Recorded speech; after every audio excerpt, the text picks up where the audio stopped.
नमस्कार दोस्तों, एक बार फिर से आप सभी का मैं बहुत बहुत स्वागत करता हूं। दोस्तों, मायावती जी ने घोसी में अपने प्रत्याशी का नाम फाइनल कर दिया है। जी हाँ दोस्तों, और जिस तरीके से मायावती जी ने अपने प्रत्याशी का नाम फाइनल किया है, उनको लेकर चर्चा शुरू हो गई है और ओपी राजभर की टेंशन घोसी में बढ़ने वाली है। जी हाँ दोस्तों, इससे पहले मैं वीडियो की शुरुआत करूं, आपको मैं 2019 का एक आंकड़ा बताना चाहता हूं। जो दर्शक नए हैं वो जान लें। जो लोग ये सोचते हैं कि मायावती जी कमज़ोर नेता हैं, वो ये सुन लें कि 2019 के लोकसभा के चुनाव में मायावती जी ने 10 लोकसभा सीटों पर जीत हासिल की थी। जी हाँ दोस्तों, बीजेपी के बाद दूसरे नंबर पर बीएसपी थी, 10 लोकसभा सीटें। ना तो समाजवादी पार्टी दूर दूर तक दिखाई दे रही थी, ना ही कांग्रेस पार्टी। कांग्रेस पार्टी की तो एक सीट रायबरेली आई थी। अमेठी में खुद राहुल गांधी चुनाव हार गए थे। और बीएसपी को कमतर आंकने वाले ये जान लें कि मायावती जी ने सहारनपुर, बिजनौर, नगीना, अमरोहा, अंबेडकर नगर, श्रावस्ती, लालगंज, गाजीपुर और घोसी सीट पर जीत हासिल की थी। जी हाँ दोस्तों, गाजीपुर को लेकर अभी प्रत्याशी के नाम का ऐलान नहीं हुआ है, लेकिन घोसी में मायावती जी ने ऐसे प्रत्याशी पर दांव लगाया है जिसने एसपी और एनडीए की टेंशन बढ़ा दी है। दोस्तों, घोसी में एनडीए की तरफ से ओपी राजभर के बेटे अरविंद राजभर को मैदान में उतारा गया है। वहीं घोसी सीट पर समाजवादी पार्टी ने राजीव राय को प्रत्याशी बनाया है। दोस्तों, घोसी के जातीय समीकरण पर भी हम बात करेंगे, पहले हम प्रत्याशियों की बात कर लेते हैं। तो एसपी से राजीव राय यहां से प्रत्याशी हैं, जबकि एनडीए की तरफ से, या यूं कहिए कि सुभाषपा, सुहेल देव भारतीय समाज पार्टी जिस तरीके से एनडीए के साथ है, एक सीट के लिए मंत्री बनने के लिए ओपी राजभर जो एनडीए में शामिल हुए हैं, उनके बेटे को घोसी से टिकट मिला है। और अब मायावती जी ने भी सबको चौंका दिया है। मायावती जी ने यहां से अपने पुराने साथी पर दांव लगाया है।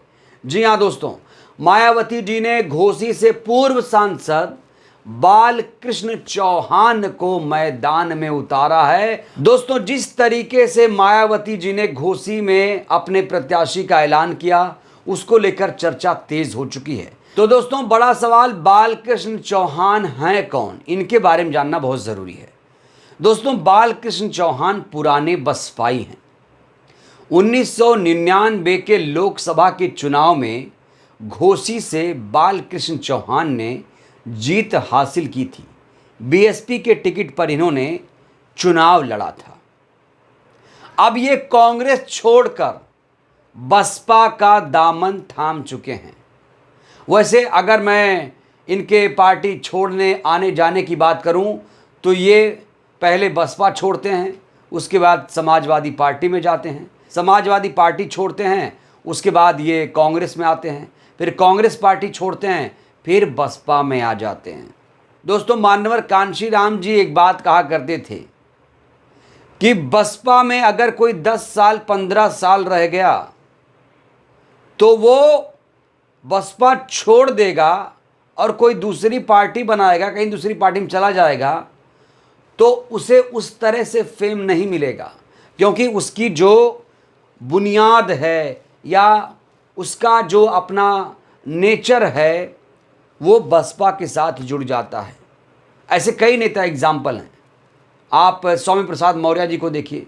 स्वामी प्रसाद मौर्य जी क्या सफल हो पाए राजनीति में? जब से उन्होंने बसपा छोड़ी है, क्या वो राजनीति में सफल हो पाए? दोस्तों, साल 2012 में बालकृष्ण चौहान ने बसपा छोड़कर समाजवादी पार्टी ज्वाइन की थी। उसके बाद इन्होंने 2018 में समाजवादी पार्टी छोड़कर बीएसपी फिर से ज्वाइन कर ली।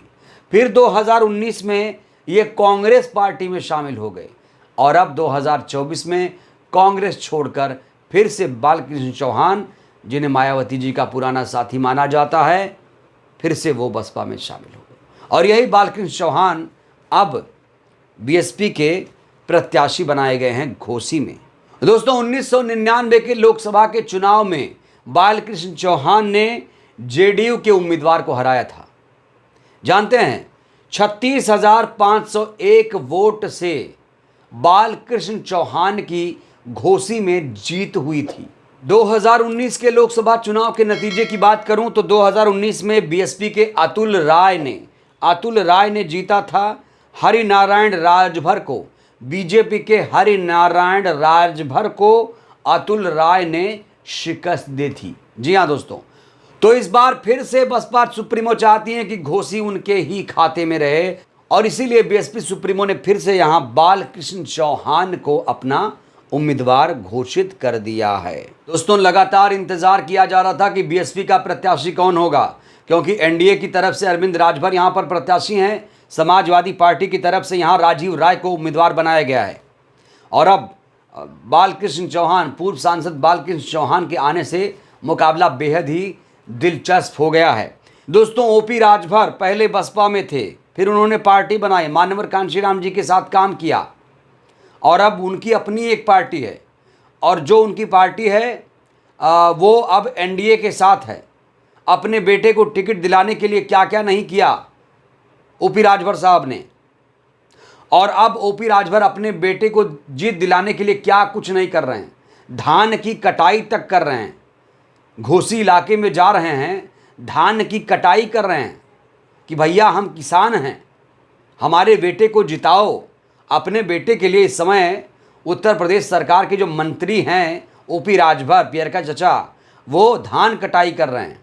दोस्तों जहां ओपी राजभर अपने बेटे को घोसी से जिताने के लिए जी तोड़ मेहनत कर रहे हैं, वहीं पर एक खबर ये भी आई जहां आधा झुको सिर नीचे झुकाओ, यूपी के डिप्टी सीएम ने सहयोगी दल के नेता अरविंद राजभर से माफ़ी मंगवाई थी। जानते हैं, कहा था नीचे झुको, और ओपी राजभर के बेटे अरविंद राजभर घोसी से प्रत्याशी, वो नीचे भी झुके थे। वीडियो काफ़ी तेज़ी से वायरल हुआ था। दोस्तों वो वीडियो भी सामने आ चुका है जिसमें यूपी के deputy CM Brajesh Pathak BJP कार्यकर्ताओं के सामने अरविंद राजभर से माफ़ी मंगवाते हुए नजर आ रहे थे। और जानते हैं वजह क्या थी?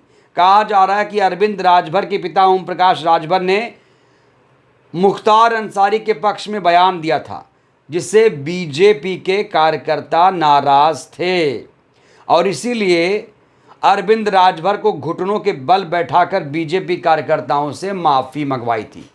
और दोस्तों ये सभी को मालूम है कि जो ओपी राजभर आज ओपी राजभर हैं और उनके बेटे जो अरविंद राजभर हैं, उनको किस तरीके से जो अंसारी परिवार है उन्हें साथ मिलता रहा है।